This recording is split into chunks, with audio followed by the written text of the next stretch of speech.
ଶୀତ ଦିନରେ ବହୁତ ସାରା କୋବି ମିଳିଥାଏ ଆମକୁ। ଆମେ ସବୁବେଳେ କୋବିର ଭେରାଇଟି ଆଇଟମ୍ ବନେଇକି ଖାଇଥାନ୍ତି। ବହୁତ ବିରକ୍ତି ବି ଲାଗେ କାହିଁକିନା ସବୁବେଳେ କୋବି ହିଁ ଖାଇବାକୁ ପଡ଼ିଥାଏ। ତ କିଛି ଅଲଗା ବନେଇବା। ଆମେ ଆଜି ବନେଇବା ଚିଲି କୋବି। ଆମର ରେଷ୍ଟୁରାଣ୍ଟ କି ହୋଟେଲ ଷ୍ଟାଇଲରେ ନୁହଁ, ଘର ଷ୍ଟାଇଲରେ ବନେଇବା ଚିଲି କୋବି। ତ ଚାଲନ୍ତୁ ଷ୍ଟାର୍ଟ କରିବା।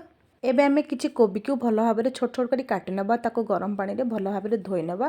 ଧୋଇ ସାରିଲା ପରେ ସେଥିରେ ଆମେ ଅଦା, ରସୁଣ, କାଶ୍ମୀରୀ ଲଙ୍କାଗୁଣ୍ଡର ଟିକେ ପେଷ୍ଟ ଦେଇନେବା, ଟିକେ ଲୁଣ, ଟିକେ ବ୍ଲାକ୍ ପେପର ଆଉ କିଛି କର୍ଣ୍ଣଫ୍ଲୋର ଦେଇ ତାକୁ ଭଲ ଭାବରେ ଗୋଳେଇ ନେବା।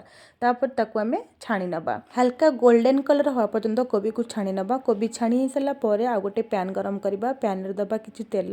ତେଲ ଟିକେ ଗରମ ହେଇଗଲା ପରେ ଛୋଟ ଛୋଟ ରସୁଣକୁ କାଟିକି ସେଥିରେ ଦେଇନେବା।